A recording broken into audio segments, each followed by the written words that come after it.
પ્રણામ. જય જીનેન્દ્ર. બધા તપસ્વીઓ સાટામાં હશે. આજે આપણે પ્રવચનનો 6થો દિવસ છે. અરે, આંબેલનો 7મો દિવસ અને પ્રવચનનો 8મો દિવસ છે. તો વિમલેશભાઈને, ગુરુજીને વિનંતી કરશું કે પ્રવચનની શરૂઆત કરે.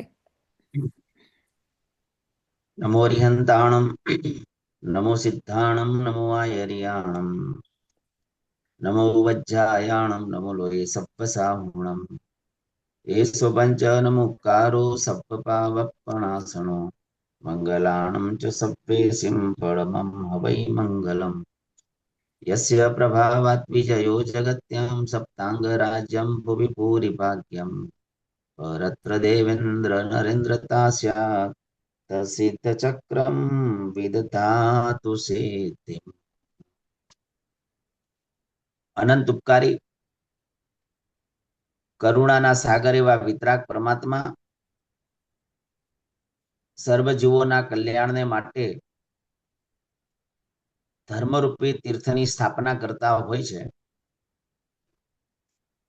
પ્રભુ કેવલનામની પ્રાપ્તિ થાય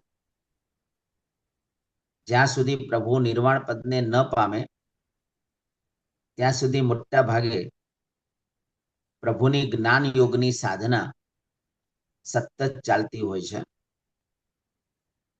કેટલાક તીર્થંકરોએ નિર્વાણ પદને પામવાને 1 મહિનાની વાર હોય અને મૌનની સાધનામાં જતા રહ્યા. કેટલાક તીર્થંકર ભગવંતો 3 દિવસ, 2 દિવસ અને છેલ્લા ભગવાન મહાવીર સ્વામી નિર્વાણ પદને પામવાની માત્ર અંતર્મુહૂર્તની વાર હતી ત્યારે પોતે મૌનની સાધનામાં જતા રહ્યા. યોગ નિરોધની પ્રક્રિયા શાસ્ત્રમાં આવે છે. આ પ્રક્રિયા જીવ 13મા ગુંઠાણાના અંતે કરે અને તે વખતે એને મૌનની સાધનામાં જવું જ પડે. તો જ બધા યોગનો નિરોધ થાય, યોગ અટકી જાય. અને યોગ અટકે એટલે જીવ મોક્ષ તરફ પોતે પ્રયાણ કરતો હોય છે. એટલે આના પરથી એટલું વિચારો કે જ્ઞાન યોગની સાધના પ્રભુ કેવલનાન પછી તરત જ કરતા હોય છે. એમાંય પાછા રોજના 2 ટાઈમ 3-3 કલાક એટલે ટોટલ 6 કલાકની એમની સાધના યોગનો ચાલતી હોય છે. એટલે જ્ઞાન કેટલું મહત્વનું છે. માટે જ અરિહંત પરમાત્મા ની જે સાધક આરાધના કરે, સાધના કરે, એના અહમનું મૃત્યુ થાય છે. જીવનમાં અહમ નામનો જે કસાય છે તે આપણને સંસારમાં સતત પરિભ્રમણ વિશેષ કરાવે છે. શરૂઆત લોભથી થાય, લોભ આગળ વધે એટલે માયા થાય,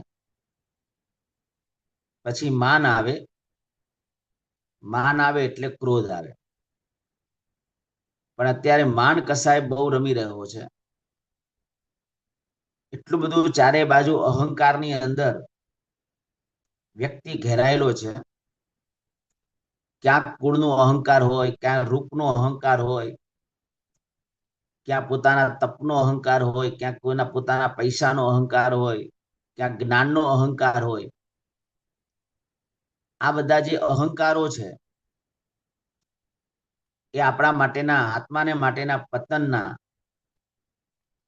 માટેના બધા નિમિત્તો છે. એટલે નમો અરિહંતાણમ પદને આંખ બંધ કરીને એવી ચિંતન ધારામાં જવાનું છે કે અરિહંત પરમાત્માની કેવી વિશિષ્ટ કોટીની સાધના અને કેવા પ્રભુ નમ્ર બન્યા ત્યારે આટલા ટોપ લેવલના પદ સુધી પોતે પહોંચી શક્યા છે. મારે શેના માટે અહંકાર કરવો એમ નથી. મારી પાસે એવું જ્ઞાન પહેલાના કાળની અંદર જ્ઞાન યોગની સાધના કેવી હતી અને અત્યારે આપણી જ્ઞાન યોગની સાધના કેવી ચાલી રહી છે કેટલો બધો ડિફરન્સ છે. ભગવાન મહાવીર સ્વામી ના નિર્વાણ પછી લગભગ 1500 વર્ષ બાદ એક દુષ્કાળની પરિસ્થિતિનું સર્જન થયું. પહેલા આ જ્ઞાન કંઠસ્થ હતું. બધાનો ક્ષયોપશમ એટલો બધો પાવરફુલ હતો એટલે લખાણની પદ્ધતિ કઈ હતી નહીં. તીર્થંકરો બોલે અને ગણધર ભગવંતોને કંઠસ્થ રહી જતું. ભલે બધે બધું કંઠસ્થ ન રહે, જેટલું બોલે એનાથી અમુક જ ભાગ કંઠસ્થ રહે, પણ પહેલા કંઠસ્થ હતું બધું, મુખપાઠ હતું. આવું ઘણો સમય ચાલ્યો. પછી અમુક દુષ્કાળની પરિસ્થિતિનું સર્જન થયું અને તે સમયે દેવર્તિક શ્રમાશ્રમણ નામના આચાર્ય ભગવંત એમને પોતે આચાર્યોને ભેગા કર્યા અને એક મહાસંમેલન યોજાયું. 500 આચાર્ય ભગવંતો, કેટલાક રાજસ્થાનના ખૂણે હોય, કેટલાક મહારાષ્ટ્રના ખૂણે હોય, કેટલાક એમપીના ખૂણે હોય, કેટલાક ગામડામાં હોય.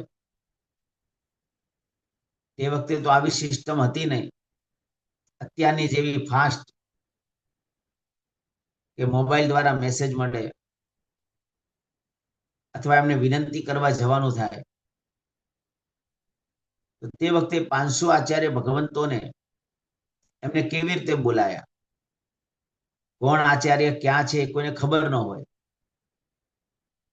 અત્યારે એવા સાધનો નીકળ્યા એટલે ખબર પડી જાય 5 મિનિટમાં કે કયા ગુરુ ભગવંત ક્યાં છે.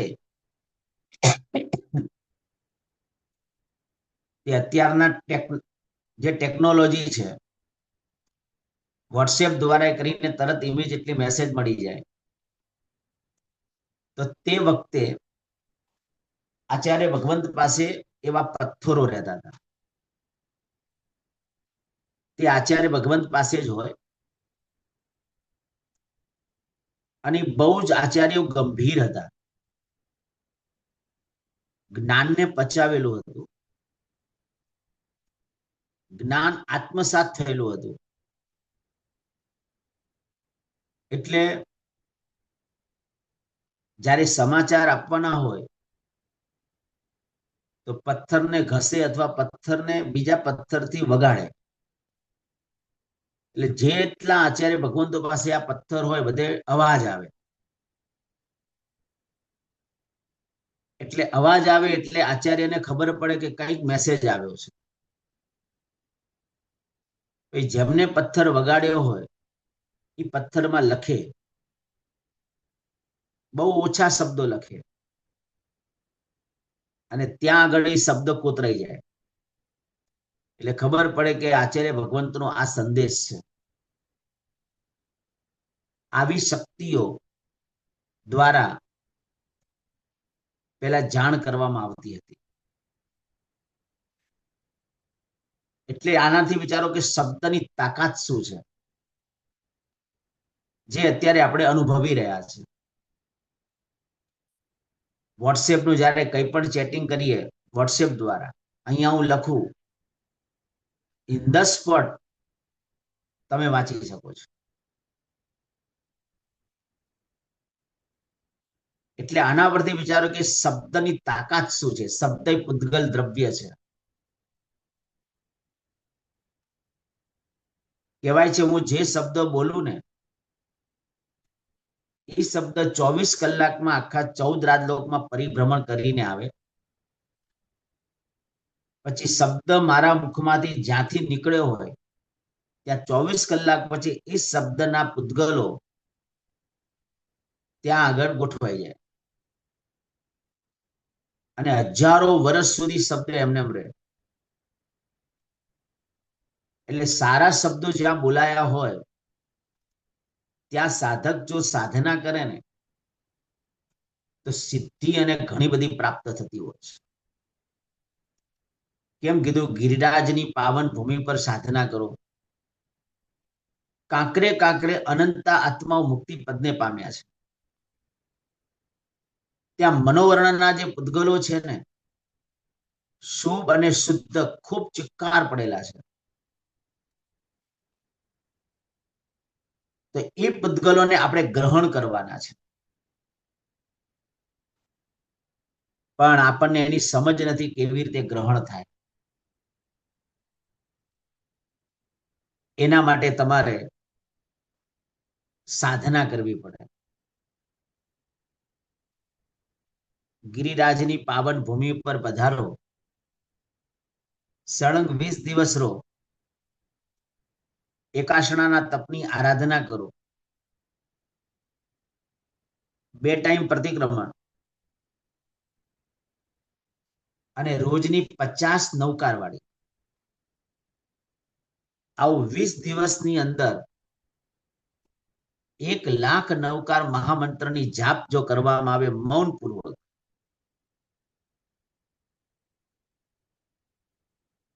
આખા 20 દિવસ મૌન, વાહનનો ઉપયોગ નહીં, બીજા નંબરમાં બંને ટાઈમ પ્રતિક્રમણની ક્રિયા અને રોજની 50 નૌકાર વાળી. આ રીતે 20 દિવસમાં 1,00,000 નવકાર મહામંત્રનો જો જાપ કરવામાં આવે ને, તો તમને આંશિક અનુભૂતિ સ્ટાર્ટ થાય. જીવનમાં હવે આ જ કરવાનું છે. ઘણું બધું જીવનની અંદર આપણે કરી લીધું. સંસાર વધે એવી પ્રવૃત્તિઓ ખૂબ થઈ ગઈ આપણાથી. ભૌતિક સુખ ભોગવવામાં કોઈ ચીજ બાકી નથી રાખી આપણે. અધ્યાત્મના માર્ગે આગળ વધવા માટેના આપણા પ્રયત્નો કેટલાય. તો પૂજ્ય આચાર્ય ભગવાન દેવર્તિક સમાસમણ 500 આચાર્ય ભગવંતોને વલ્લભીપુરની અંદર ભેગા કર્યા. જે દિવસ આપ્યો તે દિવસે બધા આવી ગયા. કલ્પના કરો, વિચાર કરો કે 1400-1500 વર્ષ પહેલાની આ ઘટના. એક આચાર્ય ભગવંત વધારે નહીં, 5 તો ગુરુ ભગવંતને લાવ્યા હશે ને, 5 શિષ્યોને. 500 આચાર્ય ભગવંતો, બીજા 2500 સાધુઓ. આ કલ્પના કરો. તે સમયમાં વલ્લભીપુરનું નજરાણું કેવું હશે? અને આચાર્ય ભગવંતો પધાર્યા છે જ્ઞાન યોગની સાધના કરવા માટે.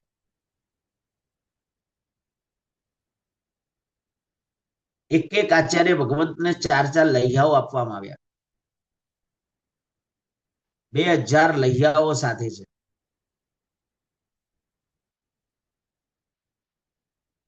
રોજના 7 કલાકના આચાર્ય ભગવંતો એક એક લૈયાઓ પાસે જેને જે યાદ આવે બધાએ લખાવા.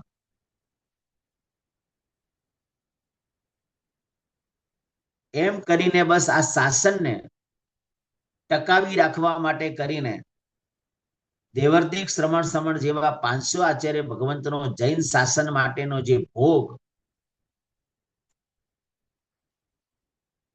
પૂરા 13 વર્ષ વલ્લભીપુરમાં રહ્યા. શાસ્ત્રો લખવા સિવાય બીજું કોઈ કાર્ય નહીં. અને 13 વર્ષના ગાળામાં 1 કરોડ ગ્રંથનું સર્જન થયું. વિચાર કરો કેવી જ્ઞાન યોગની સાધના. એ શાસન જ્ઞાનના બળે જ ચાલવાનું છે. આપણા જીવનમાં જો સમ્યક જ્ઞાન હશે તો જ આપણે સાધનાના માર્ગે આગળ વધી શકશું. પ્રતિક્રમણની ક્રિયા કરવી હોય કે દેવવંદનની ક્રિયા કરવી હોય કે ચૈત્યવંદનની ક્રિયા કરવી હોય, કેવું ભોજન ખાવાનું, ક્યારે ખાવાનું, કેવી રીતે ખાવાનું, કેવી રીતે બનાવવાનું, કઈ ઋતુમાં કયા શાક ખાવાના, આ બધા જ માટે જ્ઞાન યોગ જોઈએ. બહુ મહત્વનો યોગ મહાપુરુષોએ બતાવ્યો છે. 13 વર્ષ રહીને 1 કરોડ ગ્રંથનું સર્જન.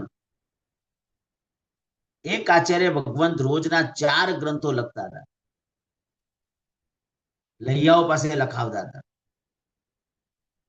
એક આચાર્ય ભગવાન રોજના 4 ગ્રંથો લખાવે. 500 આચાર્ય ભગવાન રોજના 2000 ગ્રંથો લખાવે. મહિનામાં 60,000 ગ્રંથો. 12 મહિનાની અંદર 7 લાખ ગ્રંથો. 13 વર્ષમાં લગભગ 95-96 લાખ જેવા ગ્રંથો. એટલે લગભગ રોજના 4.5 ગ્રંથ લખાય ત્યારે 13 વર્ષના ગાળામાં 1 કરોડ ગ્રંથના સર્જનો થયા. આના પરથી વિચારો, આચાર્ય ભગવંતે પોતાનું જૈન શાસનને ટકાવવા માટે પોતે તો કાર્ય કર્યું. એટલે આવો જ્ઞાનયોગ અને એ જ્ઞાનયોગ હશે તો જ લોકોના જીવનની અંદર સાચો ધર્મ સમજાશે. માં સરસ્વતી એમને જીભ પર બેસતી નથી. સંકિતધારી આત્મા હોય એને જ માં સરસ્વતીની કૃપા હોય.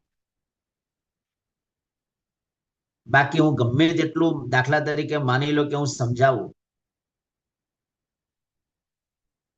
મારું સમજાવવાનું બહુ જબરજસ્ત કદાચ સારું હોય, જ્ઞાનાવર્ણીય કર્મના ક્ષયોપશમથી સારું હોઈ શકે, અને સાથે મારું કદાચ આદે નામ કર્મ જોરદાર હોય, તો મારો કદાચ પ્રભાવ પણ પડે. એમાં અંજાઈ જવાની કોઈ જરૂર નથી.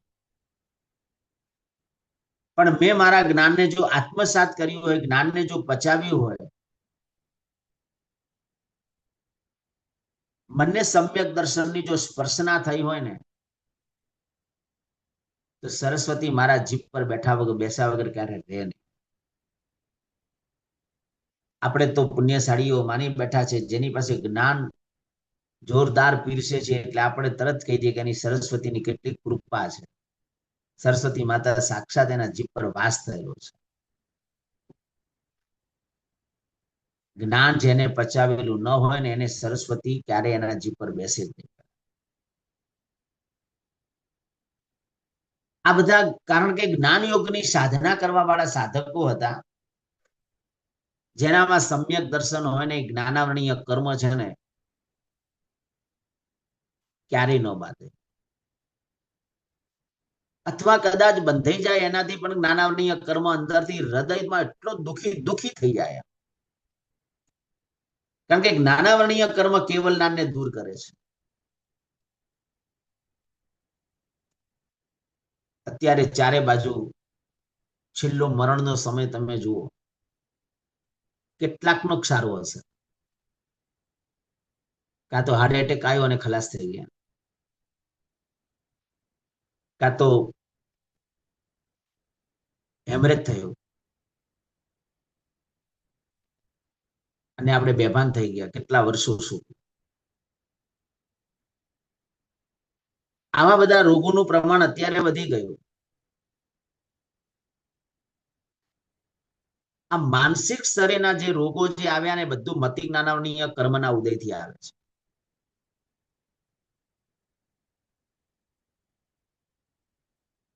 મતિ જ્ઞાનાવર્ણીય કર્મ અને શ્રુત જ્ઞાનાવર્ણીય કર્મથી જીભ જાય છે. મતિ જ્ઞાનાવર્ણીય કર્મનો ઉદય આવે અને માનસિક સ્તરે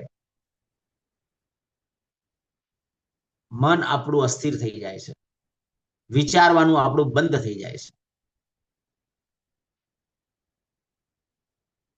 આપણે બેભાન થઈ જઈએ છીએ. આ બધું જ મતિ જ્ઞાનાવર્ણીય કર્મનો ઉદય. ચિક્કાર જ્ઞાનની આસાધનાઓ અત્યારે થઈ રહી છે. એટલે મેં ગઈકાલે પણ કીધેલું, જ્ઞાનપદના દિવસે ખાતા ખાતા બોલવો એ તો જ્ઞાનાવર્ણીય કર્મ બંધાય જ છે, પણ ખાતા ખાતા સાંભળવું ને એ પણ જ્ઞાનાવર્ણીય કર્મ બંધાય છે. અત્યારે જો ઘણીવાર ખાતા હોને લખતા હોઈએ, ભોજન કરતા હોય ને મોબાઈલનો ઉપયોગ કરીએ ને મેસેજ કોઈ પણ છોડીએ ને તો પણ જ્ઞાનાવરણીય કર્મ બંધાય છે. ભોજન કરતા કરતા ટીવી ખાલી જોયા કરીએ ને તો પણ જ્ઞાનાવરણીય કર્મ બંધાય છે. ભોજન કરતા કરતા સામાન્ય આપણે વાર્તાલાપ કરીએ ને, કોઈ મિટિંગો કરીએ, આ છે તે છે, તો પણ જ્ઞાનાવરણીય કર્મ બંધાય છે. બહારગામ જઈ રહ્યા છે, ગાડી ચલાવીએ છીએ અને કંઈક ને કંઈક ખાઈ રહ્યા છે અને અહીંયા સ્તવનો વાગી રહ્યા છે ગાડીમાં, તો પણ જ્ઞાનાવરણીય કર્મ બંધાય છે.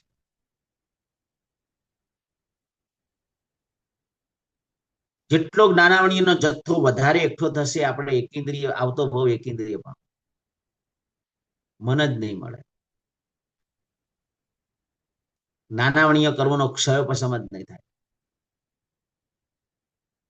આવતા ભાવમાં એકેન્દ્રિયમાં જવાના આ બધા લક્ષણો છે. આપણાથી કમસે કમ જેટલું બચાય એટલું તો બચવાના પ્રયત્નો કરીએ. કદાચ માની લો બોલવું પડે તો પાણી વાપરીને બોલો, સાંભળવું પડે તો પાણી વાપરીને સાંભળો, બાકી તો આપણે જ એનો રસ્તો કાઢવો પડશે. જ્ઞાન નથી ચડતું એનું કારણ જ આ છે.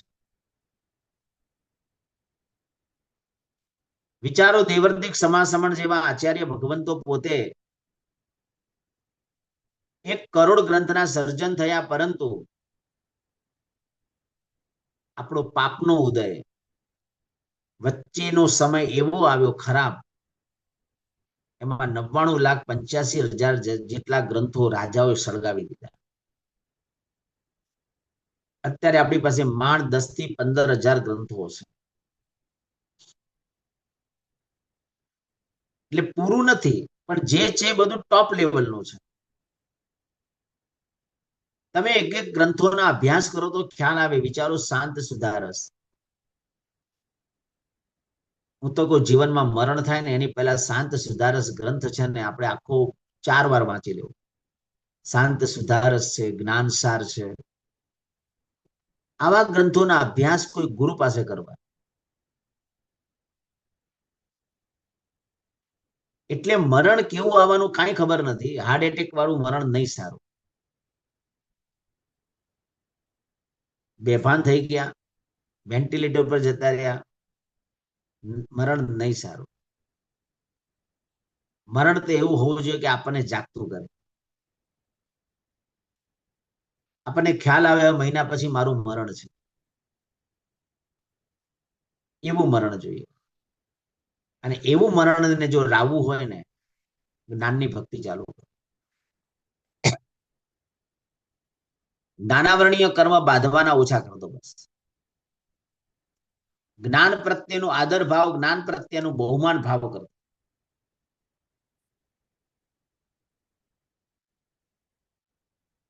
એટલે અરિહંત પરમાત્માની જે વિશિષ્ટ સાધક સાધના કરે એના અહમનું મૃત્યુ થાય. સિદ્ધ ભગવંતની જે સાધક સાધના કરે એના દેહનું મૃત્યુ થાય. આપણને દેહ ઉપર પણ કેટલો રાગ છે. ઓમ રીમ નમો સિદ્ધાણમ, ઉપકારીઓના ઉપકારોનું યાદ કરવાનું મંગલકારી આ પદ છે. આચાર્ય ભગવંતની આરાધના કરવામાં આવે તો મોહનું મૃત્યુ થાય. ઉપાધ્યાય ભગવંતની આરાધના કરવામાં આવે તો અવિદ્યાનું મૃત્યુ થાય. અને સાધુ પદની આરાધના કરવામાં આવે તો અવિરતિનું મૃત્યુ થાય. વિચાર કરો.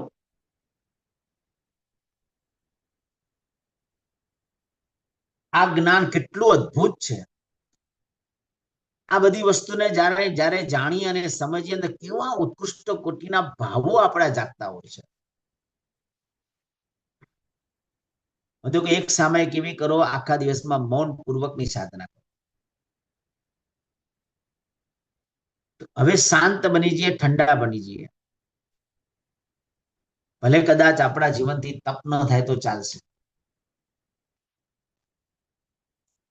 પણ હવે આપણા જીવનની અંદર મૌનની સાધના જોઈએ.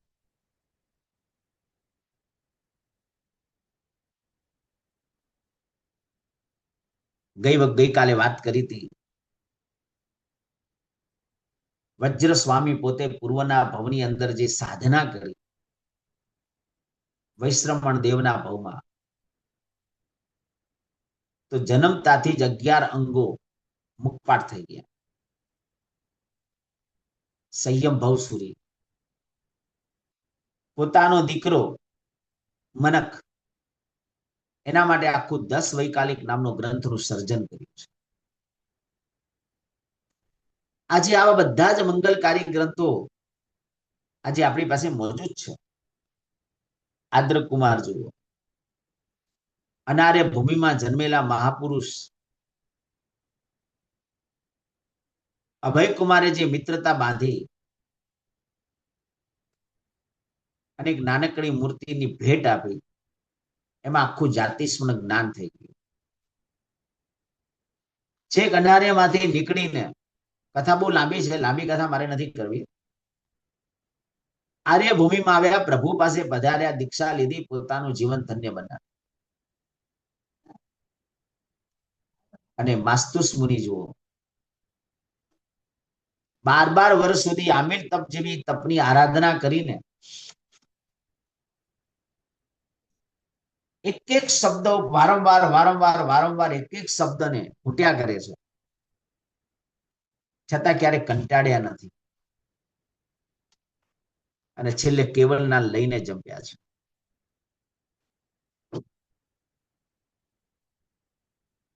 સારું છે, બહુ આનંદ છે કે નવપદના દિવસોમાં 3 સંઘો ભેગા મળીને હોળીના દિવસોની અંદર આવા સ્વાધ્યાય કરવાનું જે રુચિ જે જાગી છે, 3 સંઘોને નતમસ્તકે હું વંદન કરું છું.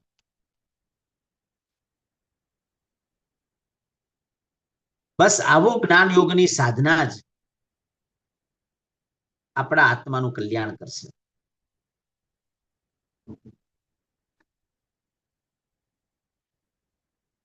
એટલે ગઈકાલે આખી જ્ઞાનપદની વાત કરી અને સાથે સાથે કલ્યાણકની તિથિઓ બધી શાશ્વતી હોય. હું તો કહું છું, અપેક્ષાએ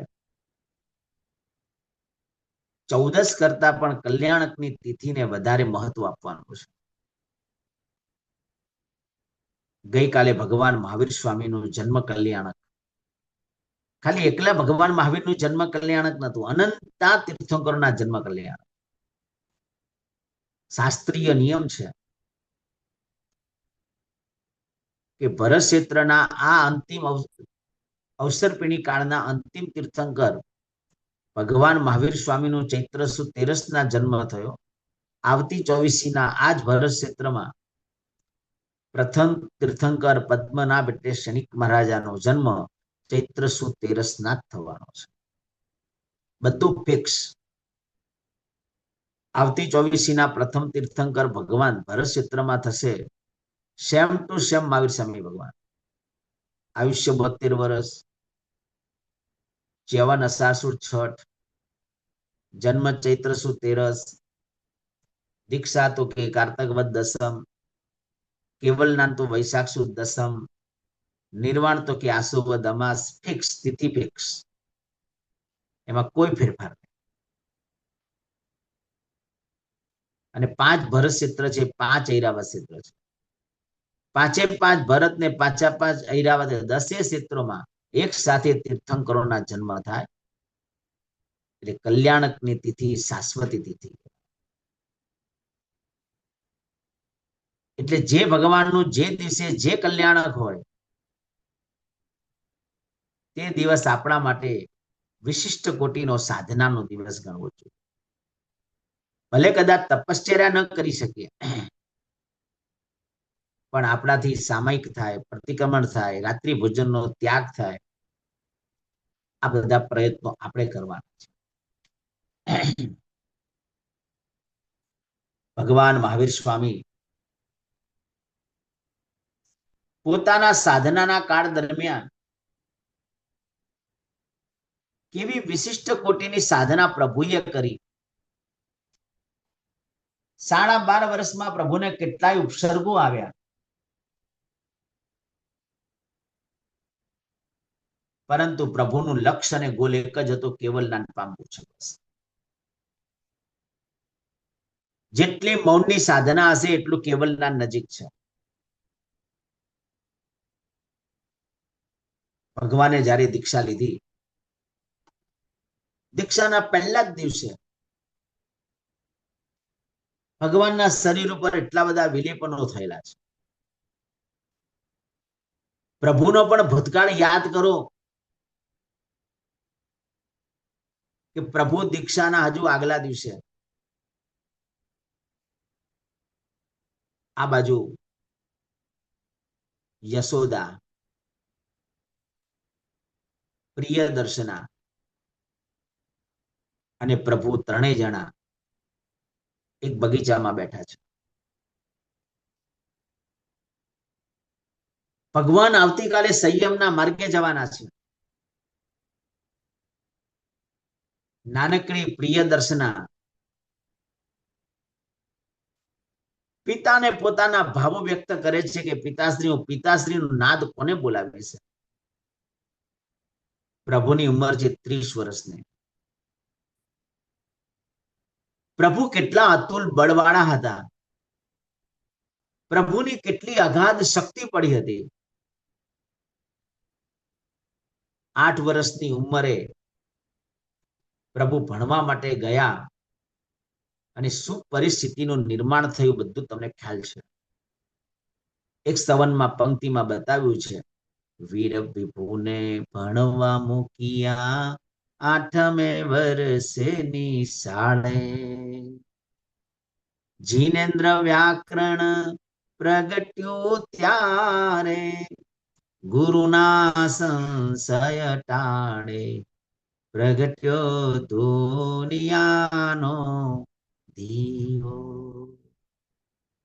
આંખ બંધ કરીને જ્યારે આવા મજાના મંગલકારી સાધના પદો ગવાતા હોય ને, આપણા અંદરના ભાવો છે ને આખા ઉચકાતા હોય છે. તો દીક્ષાના આગલા દિવસે બગીચાની અંદર ત્રણેય જણા બેઠા છે અને વાર્તાલાપ થઈ રહ્યા છે અને યશોદા રડી રહી છે. અને તે વખતે યશોદા કહે છે, કર જોડીને બોલ્યા યશોદા, કરજો સુખે પ્રયાણ સ્વામી, કરજો સુખે પ્રયાણ. વિચારો 2627 વર્ષો પહેલા જે ઘટના, 30 વર્ષના પ્રભુ 25-26 વર્ષની યશોદા, તો પ્રિયદર્શના કેટલા વર્ષની હશે? અને પ્રિયદર્શના પોતાના પિતાને હવે આ રીતે વિદાય આપે. યશોદા પોતાની દીકરીને પણ એમ જેને કહી શકાય કે આમ હિંમત જે આપે, અને યશોદા પોતાના સ્વામીને આમ રડતા રડતા કે સ્વામીનાથ, મારી તો કોઈ એવી શક્તિ નથી, હું સંયમના માર્ગે આવી શકું, તમારી દીકરીને જરૂર લઈ જજો. આ બધી ઘટનાઓ છે ને આજે ચારિત્ર પદના દિવસે છે ને આપણે ચિંતવના કરવાની છે, સાંભળવાની નથી, આપણે પોતે એપ્લાય કરવાની છે જીવનની અંદર. અને કારતક વદ દસમના દિવસે પ્રભુએ સંયમનો માર્ગ સ્વીકારી લીધો. રડવું આવે ઘણી વાર. આ માર્ગે આપણે ક્યારે જશું ખબર નથી, પણ આના વગર મોક્ષ નથી એ નક્કી છે. દીક્ષા લઈને ભગવાનને પહેલી જ રાત્રે પ્રભુ સાધનામાં જ્યારે ઉભા છે, ભગવાનના શરીરમાંથી એટલી બધી સુગંધ સુગંધ સુગંધ સુગંધ ફેલાઈ રહી છે. ભગવાનને પહેલો ભમરાનો ઉપસર્ગ શરૂ થયો છે.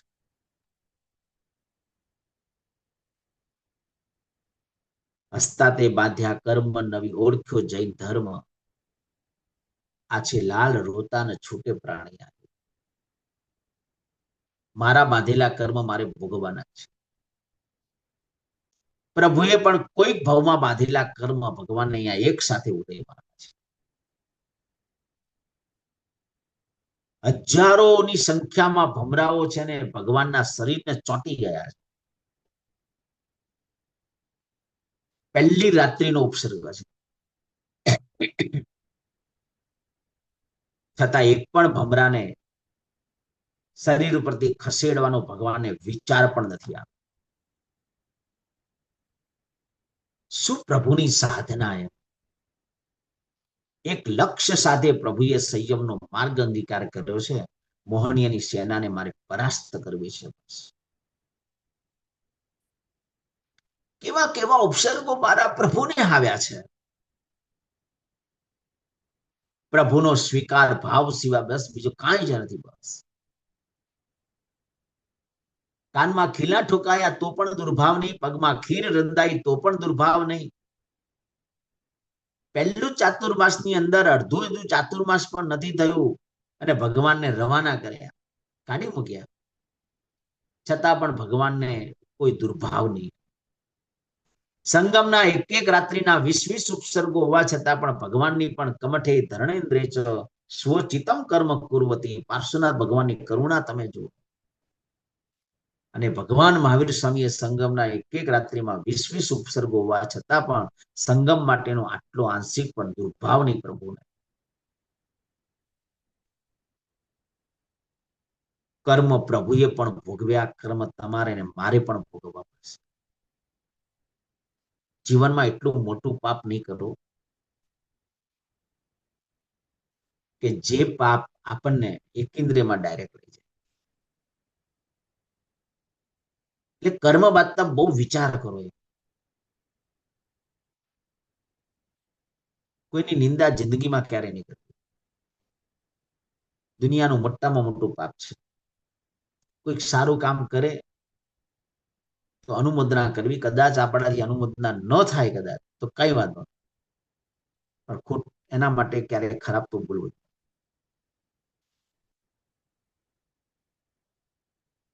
કેવી મજાની મંગલકારી પ્રભુની સાધના, પ્રભુના કેવા અભિગ્રહો. ભગવાને ક્યારેય એવું નતું ધાર્યું કે ચંદન બાણાથી મારું પારણું થાય. ભગવાને એક દ્રશ્ય જોયેલું પોતાની સાધના. પ્રભુ એ વખતે સાધનામાં 6ઠે અને 7મે ગુંઠાણે રમતા હતા. કેવું દ્રશ્ય હતું. અને ત્યાં ભગવાને અભિગ્રહ લીધો. અને એ અભિગ્રહ ભગવાનને 5 મહિના અને 25 દિવસ પછી ચંદન બાણાના હાથે અભિગ્રહ પૂર્ણ થયો. ચંદન બાણાનો અભિગ્રહ નતો, ભગવાનનો અભિગ્રહ હતો.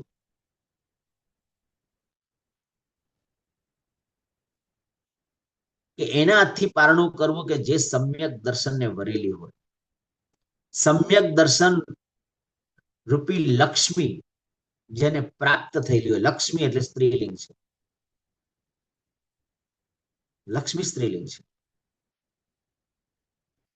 એટલે ભગવાને વિચાર્યું કે કોઈ સ્ત્રી હોવી જોઈએ. તે સમ્યક દર્શન રૂપી લક્ષ્મીને વરેલી સ્ત્રી હોવી જોઈએ. બીજા નંબરમાં માથે મુંડન હોય. કર્મનું મુંડન કરાવવા માટેની તત્પરતા હોય. મામા મુંડાવે હ. એનામાં અંદરની તાલાવેલી અંદરની લગાવ હોય કે જલ્દીમાં જલ્દી મારા કર્મનું મુંડન થાય, એવો ઉત્કૃષ્ટ કોટીનો ભાવ જેનામાં પડેલો હોય. હાથ અને પગમાં બેડીના બંધન હોય. આયુષ્ય કર્મને શાસ્ત્રમાં બેડીની ઉપમા બતાવી છે. ભલે આયુષ્ય કર્મથી બંધાલી હોય પણ બેડીને ઓગાળવા માટે તત્પરતા તત્પરતાવાળી હોય. એટલે તે જ ભવે મોક્ષે જવા વાળી હોય. આયુષ્ય કર્મના બેડીના બંધનમાંથી સદાયને માટે મુક્ત થવા વાળી હોય, ઉમરા ઉપર બેઠેલી હોય. પહેલાના કાળની અંદર, દેશની અંદર, ગામડામાં કોઈ વ્યક્તિ ઉમરા ઉપર જયારે બેસે ને ત્યારે લાગે કે સંસારથી કંટાળેલો છે, સંસારથી કંટાળેલી હોય. એક પગ બહાર હોય, એક પગ અંદર હોય, એક પગ સંસારમાં હોય, બીજો પગ સંયમમાં હોય, હાથમાં સુપડું હોય, બાકુડામાં રહેલા જે ફોતરાને દૂર કરવા માટે સુપડું નિમિત્તભૂત છે, તે મહાત્મા પર લાગેલા કર્મરૂપી ફોતરાને દૂર કરવા માટે આ સુપડા સમાન હોય. બાકુડા હોય, આહાર સંજ્ઞા ઉપર વિજય મેળવવા માટેના બાકુડા હોય. આંખમાંથી આંસુની ધારા વહેતી હોય, કરુણાના આંસુ હોય. આવી સ્ત્રી વરાવે તો મારે પાડો. સાચું બોલો, કેવી ધારા છે. ત્યારે આ ચિંતન ધારામાં આપણે ગયા છે ખરા આપણે, અને 5 મહિના અને 25 દિવસ પછી પ્રભુનો અભિગ્રહ પૂર્ણ થયો છે. ત્યાં 5 દિવ્યો પ્રત્યય,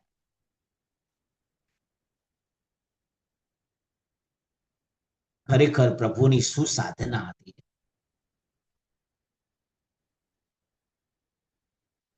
આવા પ્રભુ માટેની આપણને પ્રીત બંધાવી જોઈએ. આવા જયારે પ્રભુ પાસે જયારે જઈએ ને આપણા કેટલાય કર્મો તૂટે છે. એટલે કોઈ પણ અનુષ્ઠાન જયારે કરીએ ને ત્યારે પહેલા આપણને છે ને એના માટેની પ્રીત હોવી જોઈએ. પહેલા એની જોડે સંબંધ બાંધવાનો છે. સંબંધ બાંધ્યાની પહેલા એની પાસે શ્રદ્ધા હોય, શ્રદ્ધા કે આ વ્યક્તિ સાથે સંબંધ બાંધીશ તો મને કોઈ જ વાંધો નહીં આવે. તો આપણને સામાયિક માટેની પહેલા પ્રીત બાંધવાની છે, ભગવાન માટેની પહેલા પ્રીત બાંધવાની છે, અને પ્રીતિ અનુષ્ઠાન કહેવાય. પ્રભુની પુષ્પ પૂજા એ પ્રીતિ અનુષ્ઠાન છે. અરિહંત ચૈયાણમ સૂત્રમાં બોલી છે, શ્રદ્ધાએ મેહાએ ધીએ ધારણાએ અનુપ્રિયાએ વઢ્ઢમાણી. શ્રદ્ધાએ આ પ્રીતિ અનુષ્ઠાન છે.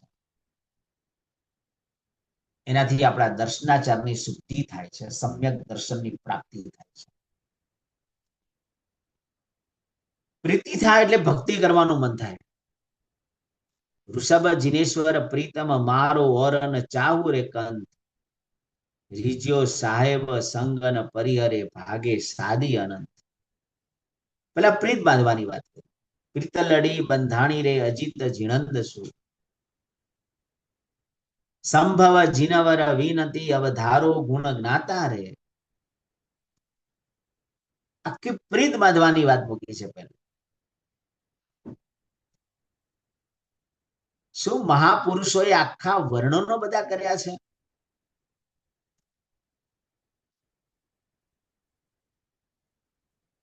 એટલે પહેલા આપણને તો પ્રીત જોઈએ. પ્રતિક્રમણ કરો છો તો પ્રતિક્રમણ માટેની પેલી પ્રીત જોઈએ. સામાયિક કરો તો સામાયિક માટેની પેલી પ્રીત જોઈએ. આમિલ કરો તો આમિલ માટેની પેલી પ્રીત જોઈએ. એટલે શ્રદ્ધાપૂર્વક થાય, આને પ્રીતિ અનુષ્ઠાન કહેવાય.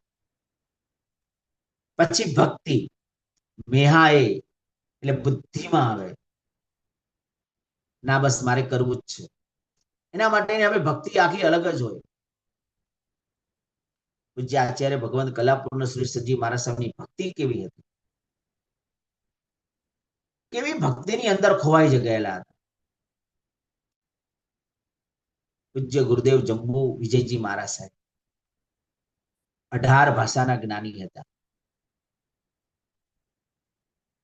એમનું નામ બોલું છું, મને બહુ આનંદ આવે છે. બહુ વિશિષ્ટ કોટીના સાધક પુરુષ હતા.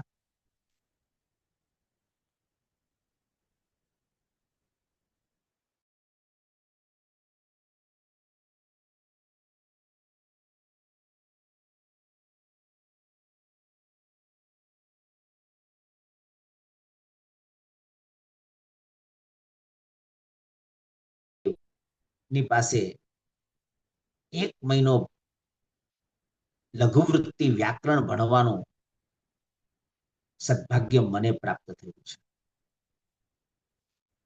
લઘુવૃત્તિ વ્યાકરણ તો સામાન્ય ગ્રંથ નહીં.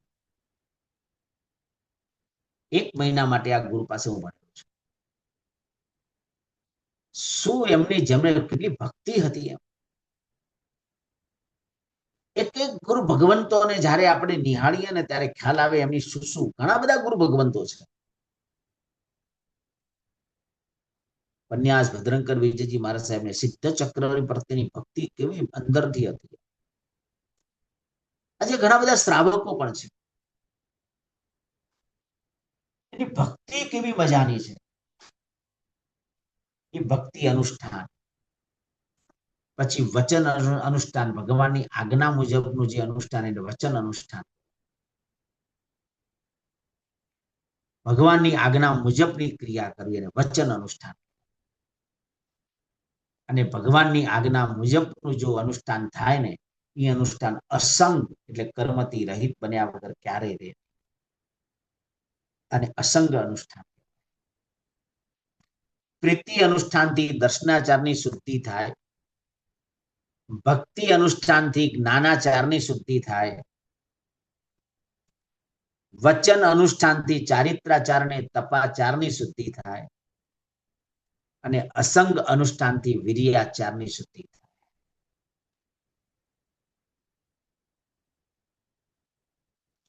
જ્ઞાનાચારની શુદ્ધિથી જ્ઞાનાવરણીય કર્મ તૂટે, દર્શનાચારની શુદ્ધિથી સમ્યક દર્શનની પ્રાપ્તિ થાય, ચારિત્રાચાર ને તપાચારની શુદ્ધિથી મોહનીય કર્મ ઓગળે, અને વિરિયાચારની શુદ્ધિથી અંતરાય કર્મ તૂટે. ચારે ઘાતી કર્મને તોડવાનું સત્વ શ્રદ્ધાએ, મેહાએ, ધીએ, ધારણાએ, અણુપ્યાએ, વઢ્ઢમાણીએ ઠામી કૌશલ. માટે અરિહંત ચેયાણમ બોલીને પછી એક નવકારનો જે કૌશક આવે છે ને ચૈત્યવંદનમાં, તે તીર્થંકર નામ કર્મ બાંધવા માટેનો કૌશક છે. પ્રભુના 5 કલ્યાણકનો કૌશક છે. કોઈ સામાન્ય કૌશક નથી. માટે આપણે દેરાસર જઈએ છીએ. દાન, શીલ, તપ અને ભાવ ચારે પ્રકારના ધર્મને આપણે આત્મસાત કરતા હોઈએ. આનાથી આપણું સમ્યક ચારિત્ર, શ્રાવકના જીવનમાં આપણું ચારિત્ર સમ્યક બને છે.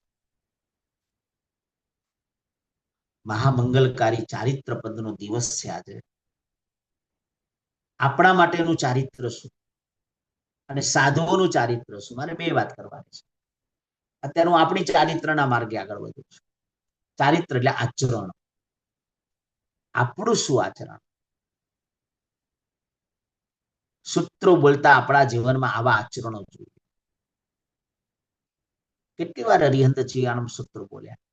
ક્યારેક કલ્યાણકને નજર કેન્દ્રમાં રાખ્યા છે આપણે?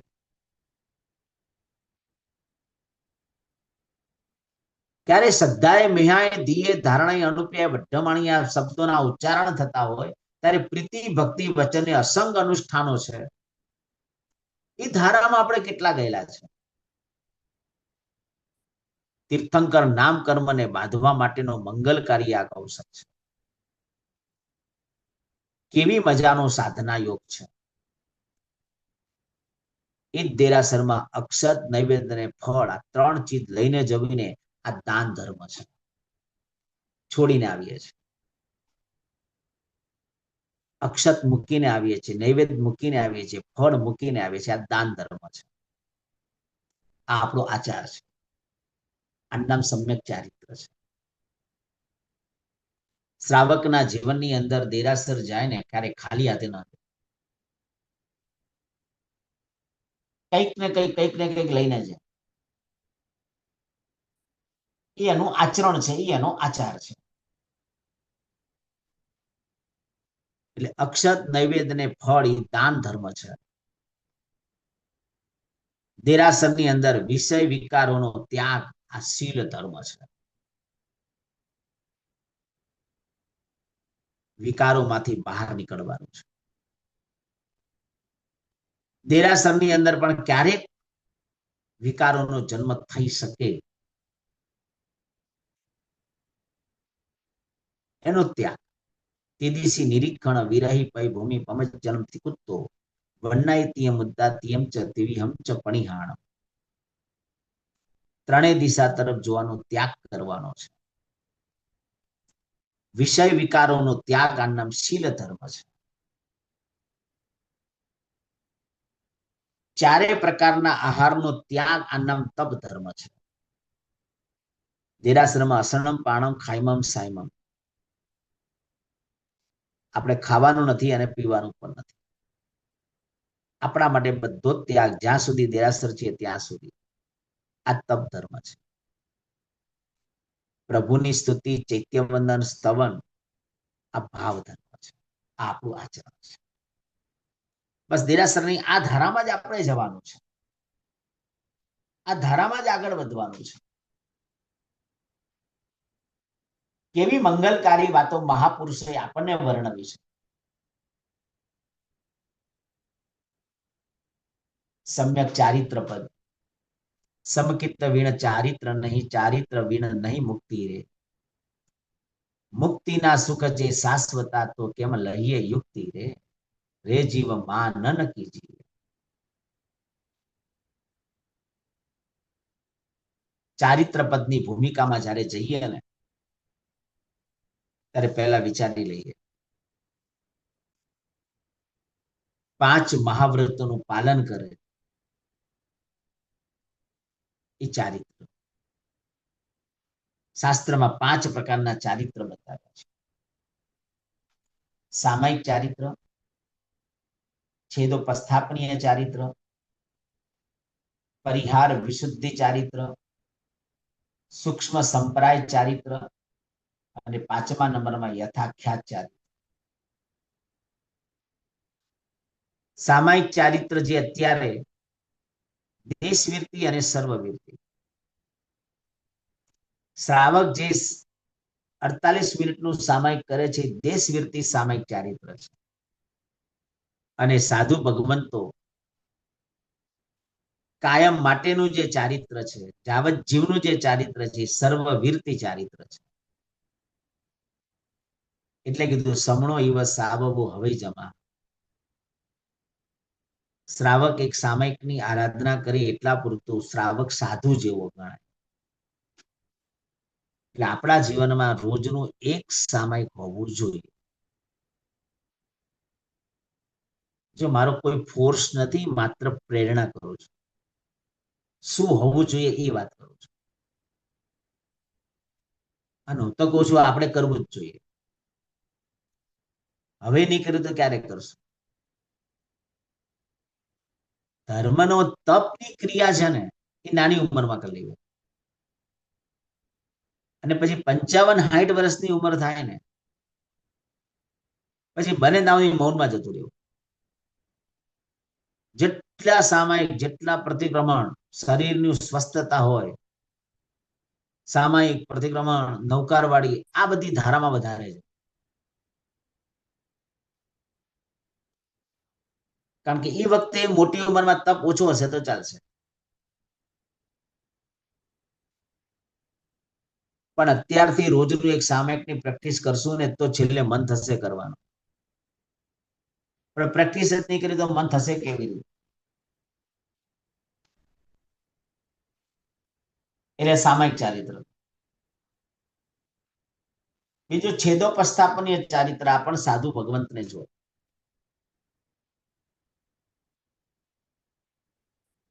એમનું વિધાન છે કે દીક્ષા પર્યાનો છેદ કરવાનો છે, પણ એ સાધુને લગતી વાત છે. પરિહાર વિશુદ્ધિ ચારિત્ર, સૂક્ષ્મ સંપ્રાય ચારિત્ર અને યથાખ્યા ચારિત્ર, ત્યાં 3 ચારિત્ર આપણી પાસે અત્યારે નથી. પરિહાર વિશુદ્ધિ ચારિત્ર 6ઠી અને 7મી ગુંઠાણે છે. એના માટે 9 સાધુ 18 મહિનાનો તપ કરે એવી વાતો શાસ્ત્રોમાં બતાવી છે. 18 મહિનાનો તપ પૂરો થાય પછી કાં તો જીન કલ્પીપણું પ્રાપ્ત કરે પાછા અથવા પોતે સાધુની માંડલીમાં પાછા રિટર્ન થાય. સૂક્ષ્મ સંપ્રાય ચારિત્ર છે 10મા ગુંઠાણે છે. માત્ર લોભ નામનો જ કસાય છેલ્લે ઉદયમાં છે બસ. અને યથાખ્યાત ચારિત્ર છેલ્લા 4 ગુંઠાણામાં છે. કસાયોને ઓગાળી નાખ્યા છે. વિતરાગ અવસ્થા પ્રાપ્ત થઈ ચૂકી છે. આવું ચારિત્ર યથાખ્યાત ચારિત્ર છે. આવા ચારિત્રવાન એવા જે મહાત્માઓ છે એના એક ઉપકરણોની એક એક વસ્તુને યાદ કરીએ આપણે. હૃદયના ભાવપૂર્વક વંદના કરજો કે અત્યારે આપણે હાલ પોતે ખુદ એક દીક્ષાના માહોલમાં છે. સુંદર મજાનું મંગલકારી સમવસરણ છે. સાધુ સાધ્વી શ્રાવક શ્રાવિકા ચારેય વિશાળ સંખ્યાની અંદર હાજર છે.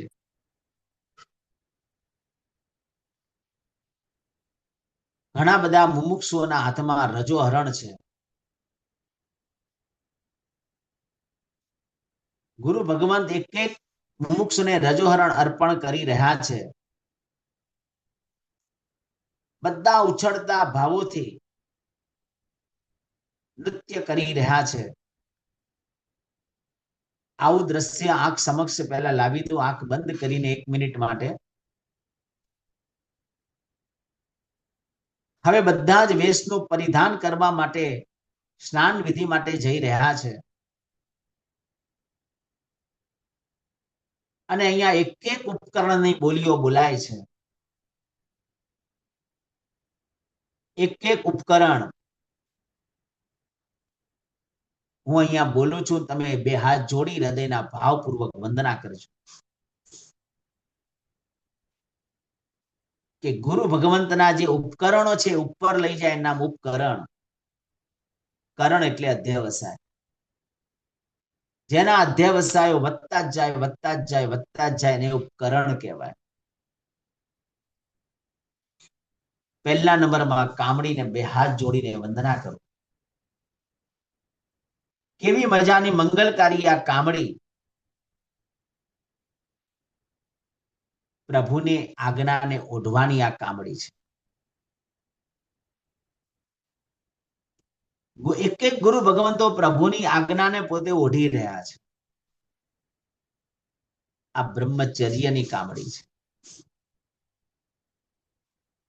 પેથડસા મંત્રીની રાણી અસાધ્ય રોગ આવ્યો અને સાધુની કામડી ઓઢાડીને રોગ એનો મટી ગયો. કારણ કે સાધુની જે કામડી હતી બ્રહ્મચર્યની કામડી હતી. સાચું બોલો, ક્યારે પણ સાધુ ભગવંતના કામડીને સામે કેન્દ્રમાં રાખીને આપણે આપણા વિચારોને શુદ્ધ કરવા માટેની આપણે ક્યારે પણ આપણા વિચારો શુદ્ધ થાય, નિર્મળ થાય, આપણા વિકારો દૂર થાય એના માટે ક્યારેક કામડીનું આલંબન આપણે લીધું ખરું.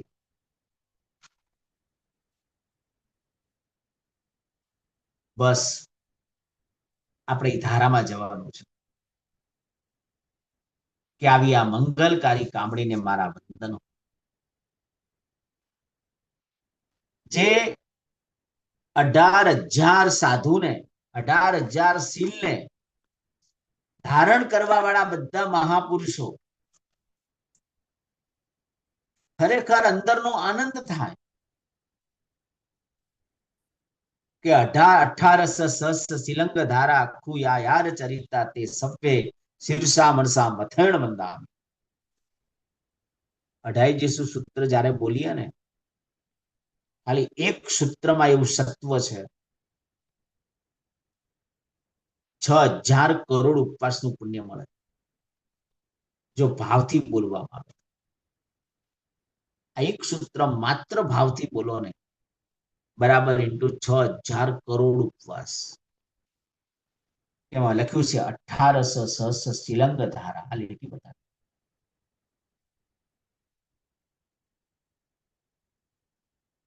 18,000 શીલના અંગને ધારણ કરવા વાળા જે મહાપુરુષો છે બધાને મારા મથેણ બંધાવે છે. 18,000 કઈ રીતે? 10 પ્રકારનો યતિ ધર્મને પાળવામાં સક્ષમ છે. ક્ષમા, માર્દવ, આર્જવ, શૌચ, સત્ય, સંયમ, તપ, આકિંચન્ય, બ્રહ્મચર્ય વગેરે. 10 ને 10 મલ્ટીપ્લાય કરો. 5 સ્થાવર, 3 વિકલેન્દ્રિય, 1 પંચેન્દ્રિય અને 1 અજીવ.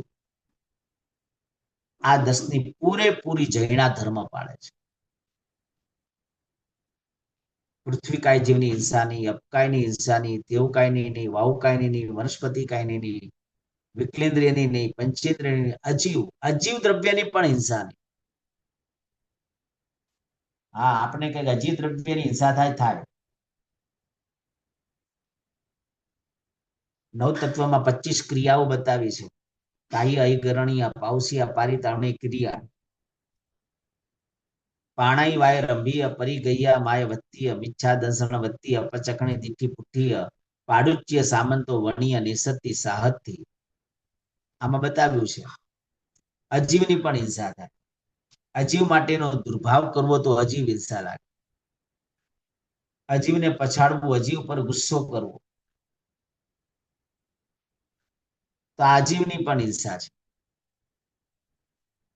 સાધુ એ પણ ન કરે. સાધુ તો બધું સ્વીકારી લે બસ. તો 10 પ્રકારના યતિ ધર્મને મલ્ટીપ્લાય 10 કરો, 100 મલ્ટીપ્લાય 5. પાંચે ઇન્દ્રિયના વિષય ઉપર વિજય મેળવવાની સાધના છે. 100 મલ્ટીપ્લાય 5 એટલે 500. 4 સંજ્ઞા, આહાર સંજ્ઞા, ભય સંજ્ઞા, મૈથુન સંજ્ઞા અને પરિગ્રહ સંજ્ઞા ઉપર વિજય મેળવી રહ્યા છે એટલે 2000. મનથી, વચનથી અને કાયાથી પાડી રહ્યા છે. 2000 ને 3 ગુણ એટલે 6000. કરવું, કરાવવું અને અનુમોદવું.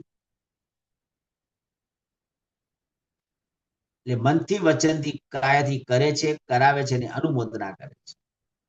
6000 ગુણ્યા 3 કરો 18,000. આ રીતે 18,000 શીલને ધારણ કરવા વાળા જે પણ મહાપુરુષો થઈ ગયા ભૂતકાળમાં, બધાને વર્તમાનમાં જે મહાપુરુષો સાધના કરી રહ્યા છે બધાને મારે અહોભાવપૂર્વક મારા વંદનો. કેવી મજાની મંગલકારી ઘટનાઓ મહાપુરુષોએ વર્ણવી છે. પાત્રા ગૌતમ સ્વામી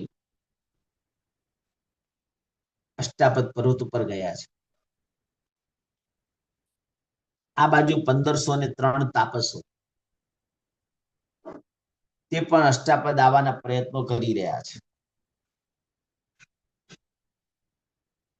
બિચારા એ થાકી ગયા છે. કોઈ 8 પગથિયાને ચડી ન શક્યું. અને ગૌતમ સ્વામીને આ 1503 તાપસોનું મિલન થયું. બધાને તપશ્ચર્યાઓ ચાલતી હતી.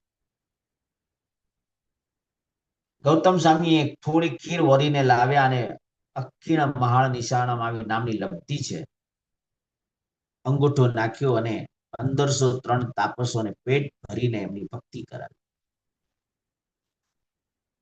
આવી એમની ભક્તિ જોઈને 1503 તાપસો એમનાથી પ્રભાવિત થયા.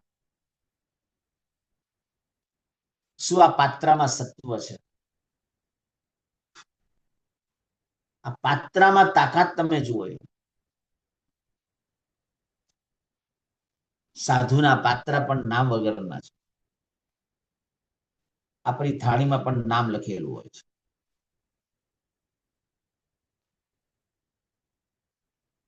અને 1503 તાપસો એમનાથી એટલા પ્રભાવિત થયા અને ગૌતમ સ્વામી 1503 તાપસને ભગવાન મહાવીરનું વર્ણન કરે છે. કેટલાક પ્રભુનું વર્ણન સાંભળતા સાંભળતા કેવલ જ્ઞાન પામ્યા, કેટલાક સમવસરણ દૂરથી જોવે અને કેવલ જ્ઞાન પામ્યા, અને કેટલાક પ્રભુને જોતા કેવલ જ્ઞાન પામ્યા. બસ નૈસાર પણ જો ભગવાનનો પહેલો જ ભાવ, સુપાત્ર દાન કરતા કરતા સમ્યક દર્શનને પોતે પામે છે.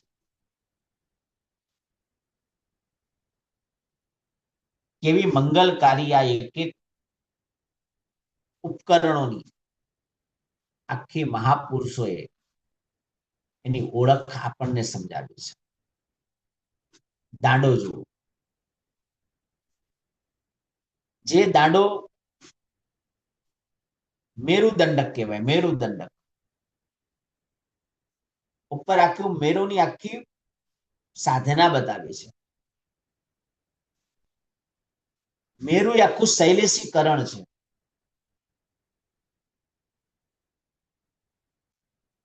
એવું જબરજસ્ત સત્વ છે.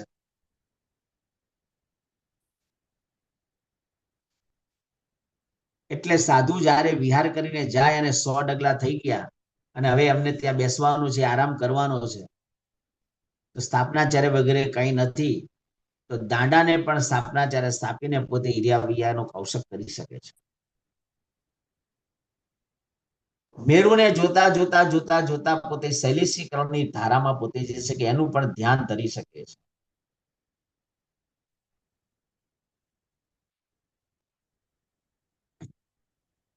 ચંડ રુદ્રાચાર્ય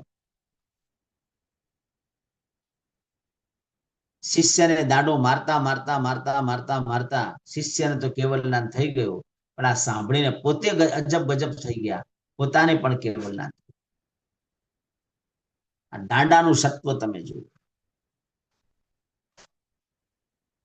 એમનો દાંડો એટલા માટે પોતે રાખે, વિહાર કરતા કરતા ક્યાંક ક્યારેક ક્યારેક કહું છું, કોઈ એવો પ્રસંગ આવે અને નદી પાર કરવી જ પડે એમ છે, કરવી જ પડે એમ છે, બીજો કોઈ ઉપાય નથી, ત્યારે દાંડાથી માપી શકે પાણી કેટલું છે, અને પ્રમાણે પોતે પછી પ્રાયશ્ચિત પણ લઈ લે. પણ ક્યારેક પ્રસંગ હોય, તો અત્યારે વર્તમાનમાં તો આવો સમય આવવાનો નથી.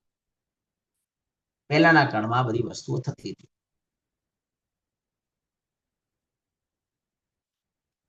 સુપડી જીવ દયા માટે સુપડી છે. કાજો કાઢ્યા પછી કાજોને એકઠો કરે, ભેગો કરે, પછી કાજાનું નિરીક્ષણ કરવામાં આવે. કોઈ જીવ જંતુ તો નથી રહી ગયા ને. પછી સુપડીમાં લે અને સારી યોગ્ય જગ્યાએ એને પટવી. એટલે જેટલી જીવદયા પાડવામાં આવે ને, એટલું સાતાવિધનીય કર્મ દ્રઢ બંધાય.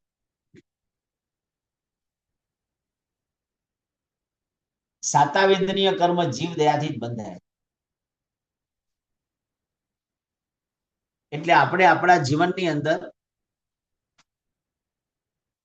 જીવદયાના કાર્યો એક વિશેષ કરવા,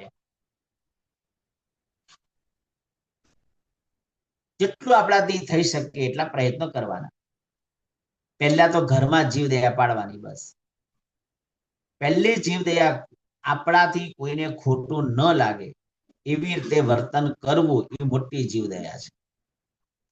ખાલી પાંજરાપોળમાં રૂપિયા વાપરવા એ જીવદયા નહીં સમજવાની છે. એ છે, એ પણ છે, ના નથી, પણ પહેલી જીવદયાનું શરૂઆત એ જ કરવાનો કે બસ મારા નિમિત્તે કોઈને ક્યાંય ખોટું ન લાગે, મારો વ્યવહાર ખોટો ન હોવો જોઈએ. આ જીવદયા છે. દંડાસન, રાત્રિના સમયમાં એમને ક્યાંક ઠલ્લે અને માતરું જવું પડે, તો જીવદયા માટે આ દંડાસન છે. પોતે પણ પૂજતા પૂજતા અને પોતે ઠલ્લે અને માતૃ જાય, કોઈ જીવ ની વિરાધના ન થાય, બસ સતત એમનું એમને ધ્યાન રાખવાનું છે. એટલે આ જીવ દયા છે. નૌકારવાળી કેવી મંગલકારી સાધના છે. કારણ કે माला कहती है तुझको क्या फेरत है मुझको, मन फिरा ले जग से तो पार उतारू तुझको.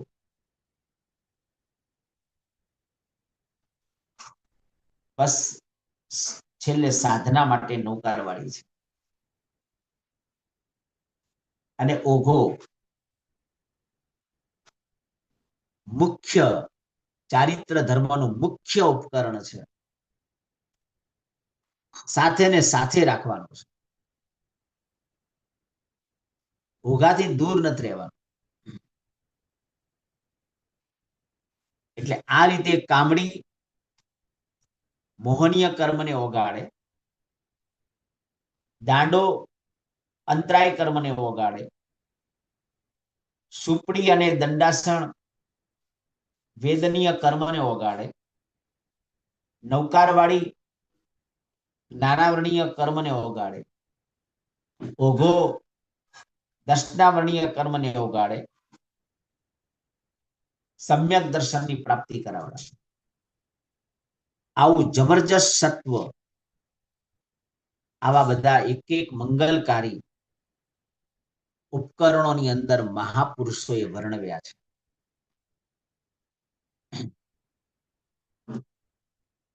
કેવી મજાની મંગલકારી આના સાધનાના આ ઉપકરણો છે બધા.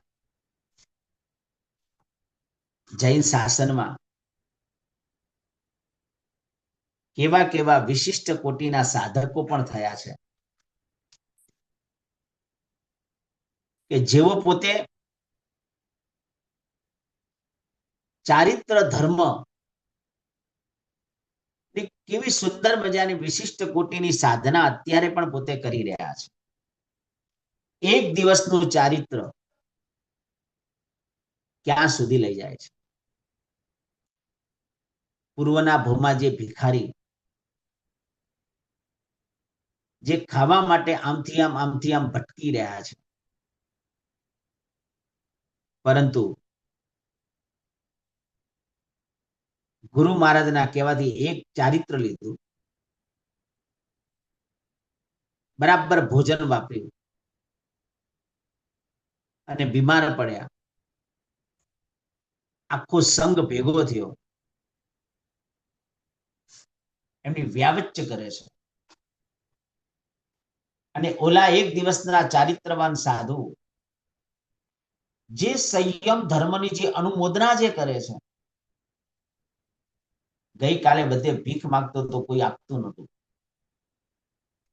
શું આ સફેદ કપડાનો મહિમા, શું આ સફેદ કપડાનો જે પ્રભાવ, અને આજે લોકો આટલે બધા લોકો આવીને વ્યાવચ્ચ કરવા તત્પર બની ગયા. એક દિવસનું ચારિત્ર પછીના ભૂમાં ડાયરેક્ટ સંપ્રતિ રાજા. 1.25 લાખ જીન મંદિરો અને 1.25 કરોડ જીન પ્રતિમાઓ જેમને ભરાવી,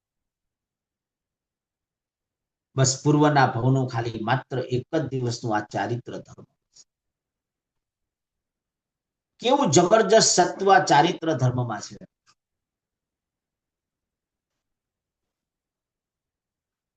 એટલે મરણ તો એવું થવું જોઈએ કે આપણે કદાચ દીક્ષા ન લઈ શકીએ તો સામાયિક કરતા કરતા ચાલુ સામાયિકમાં મારું મરણ, પ્રતિક્રમણની ક્રિયા કરતા કરતા એવા ઉત્કૃષ્ટ કોટીના ભાવો આવ્યા અને મારું મરણ આવું ઈચ્છવાનું છે. અને પંડિત મરણ કહેવાય છે. કેવી વિશિષ્ટ કોટીની આરાધના અને સાધનાઓ બતાવી. ઉદયન રાજર્ષિ જુઓ, સાધુ નામ દર્શનમ પુણ્યમ, એક જ ઈચ્છા કે સાધુના દર્શન થાય ને મૃત્યુ થાય બસ. એટલે પહેલાના કાળના મહાપુરુષો કેવી સાધનાઓ પોતે કરતા હતા. ચારિત્ર ધર્મ માટેનો કેટલો બધો બહુમાન ભાવ ને કેટલો બધો આદર ભાવ હતો. બસ આવો ચારિત્ર ધર્મ ને બે હાથ જોડી હૃદયના ભાવપૂર્વક આપણે વંદના કરીએ.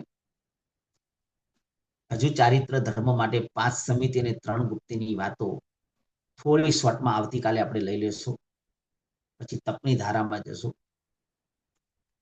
સરસ મજાના મંગલકારી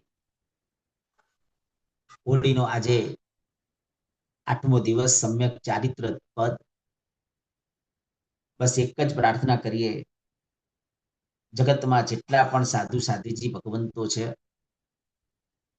એમને હૃદયના ભાવપૂર્વક બે હાથ જોડી નમન કરીએ. ઓમ રીમ નમો ચારિતસ્સ એવા ચારિત્ર પદને વંદના કરી અને આપણે આપણા જીવનને સફળ કરીએ. એ જ મંગળ સુખ. કોઈને કંઈ પ્રશ્ન હોય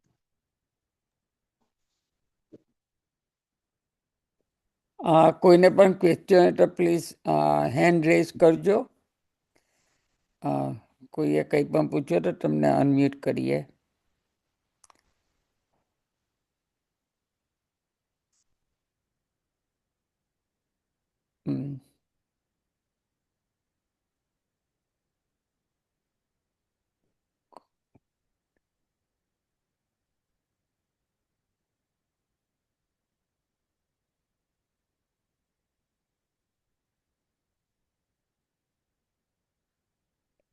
ગુરુજી, તમે કીધું કે આપણે 1 કરોડ આપણી પાસે ગ્રંથો હતા ને હમણાં તો ખાલી 15,000 કે એવા જ કહી રહ્યા છે. બરાબર. તો આટલા બધા 80-90 લાખ ગ્રંથો હા, એટલે 99,85,000. એટલે એકદમ ડિસઅપિયર થઈ ગયા કે હા, બધા સળગાવી દીધા. બધા સળગાવી દીધા એકી સાથે કે બધા જુદા જુદા કે કઈ ખલો ઉલ્લેખ? એને સળગાવતા 6 મહિના લાગ્યા છે. એના પર રસોઈ કરી છે રાજાઓએ. અચ્છા, રાજાએ રસોઈ કરી છે. હા, એની પાછળનું કારણ? બસ આ બધા કોણ, કયા રાજા હતા? અજૈન મુસલમાન રાજાઓ. જ્ઞાન પ્રત્યેનો દુર્ભાવ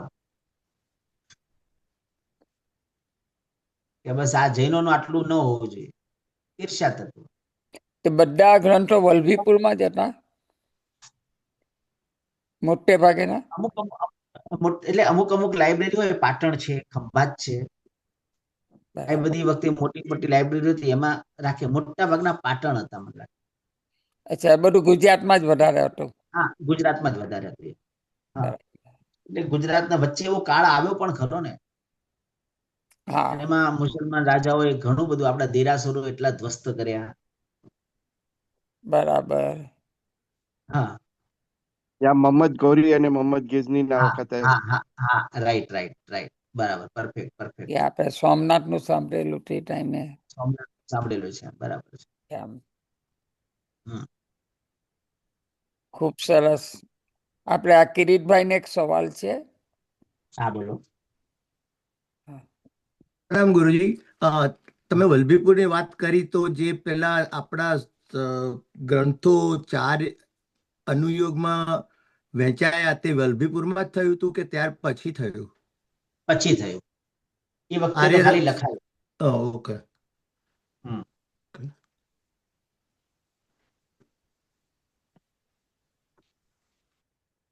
આપણે પાલિતાણામાં એક કબર છે ઉપર કોઈ મુસલમાન રાજાની, અંગારસા પીર.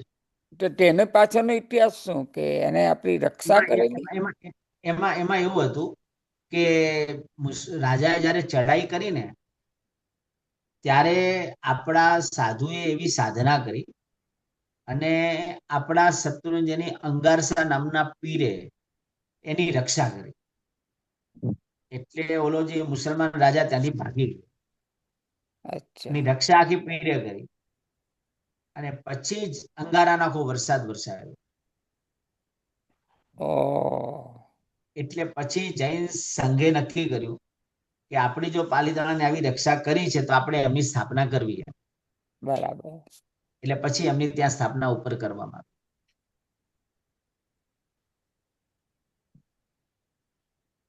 બીજા કોઈએ કઈ કહેવું છે?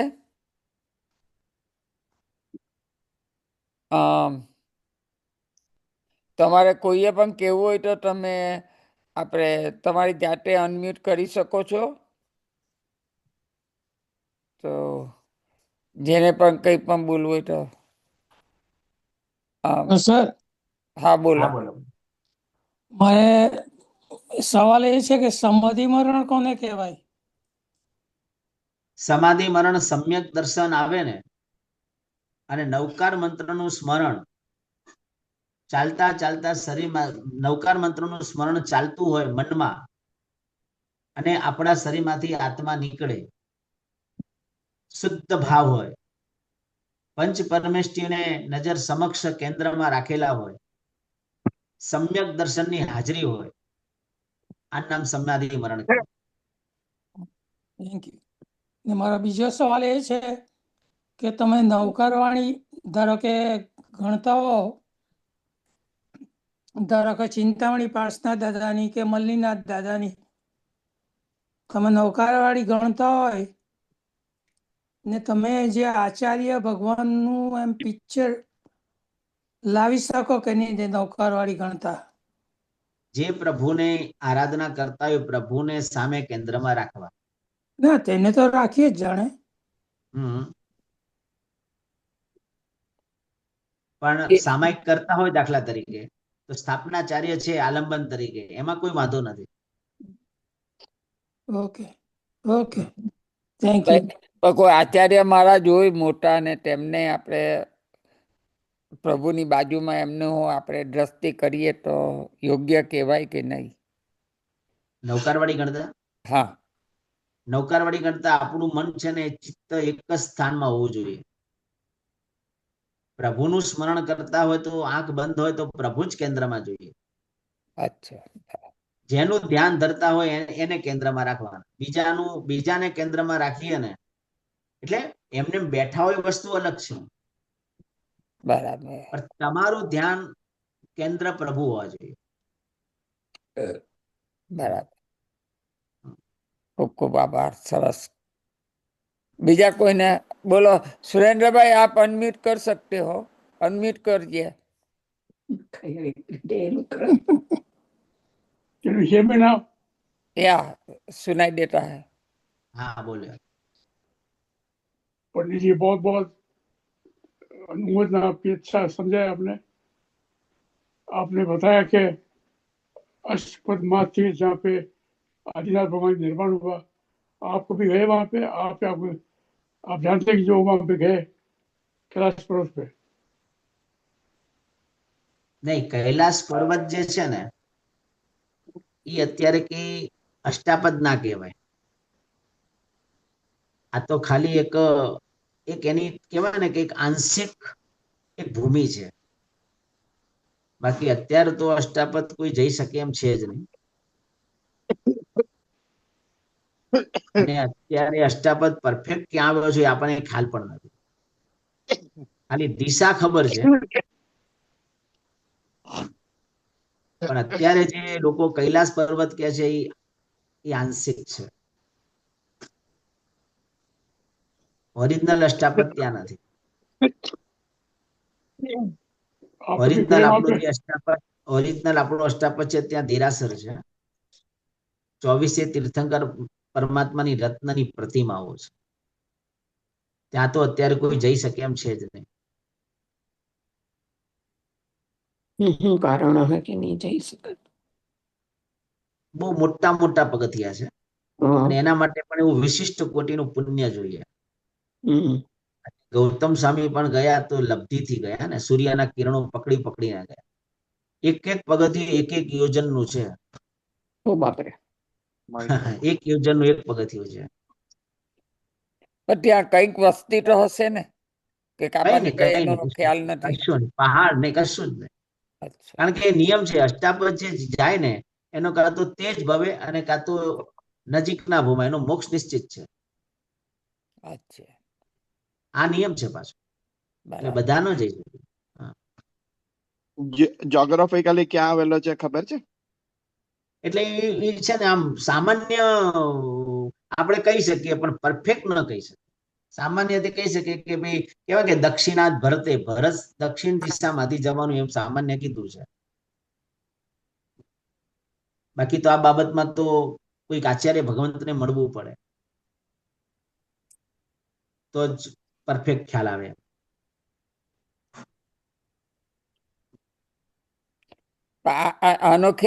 આનો ઉલ્લેખ કરો કે એ હસ્તાપદ આપણાથી નજીક વધારે કે મહાવીર ક્ષેત્રથી વધારે કે આપણાથી નજીક વધારે, આપણાથી નજીક વધારે. નજીક વધારે. હા, એનું આખું માપ છે, અત્યારે મને યાદ નથી. બરાબર. એનું આખું માપ બતાવ્યું છે. જો મને મળી જશે તો હું તમને કહીશ. હા, કઈ વાંધો નહીં. ઘણો ઘણો આભાર. બીજા કોઈને કઈ કેવું છે? યથાખ્યાત ચારિત્ર એટલે શું એમ? યથાખ્યાત ચારિત્ર એટલે ડાયરેક્ટ 11, 12, 13 અને 14 ગુંઠાણે હોય. યથા એટલે પ્રસિદ્ધ ચારિત્ર, જેવું શાસ્ત્રમાં કીધું છે એવું ચારિત્ર, વિતરાગ વાળું ચારિત્ર, મોહનીય કર્મ નો અંશ પણ જેના ઉદયમાં નથી એવું જે ચારિત્ર. શું કીધું બેન? બધાના ગુંથાણા જુદા જુદા હોય કે તાર હા, ગુંથાણા? દરેક ચારિત્રના ગુંઠાણા અલગ અલગ છે. આપણે બોલીએ તો એમને સંભળાતું છે. હા, યથાખ્યાત ચારિત્ર છે 11મા ગુંઠાણે જ આવે. વિતરાગ અવસ્થા આવે પછી જ યથાખ્યાત ચારિત્ર આવે. યથાખ્યાત ચારિત્ર આવે એટલે અંતર્મૃતમાં જીવને કેવલ નાની પ્રાપ્તિ થાય, જો સપક્ષણી માડી હોય તો.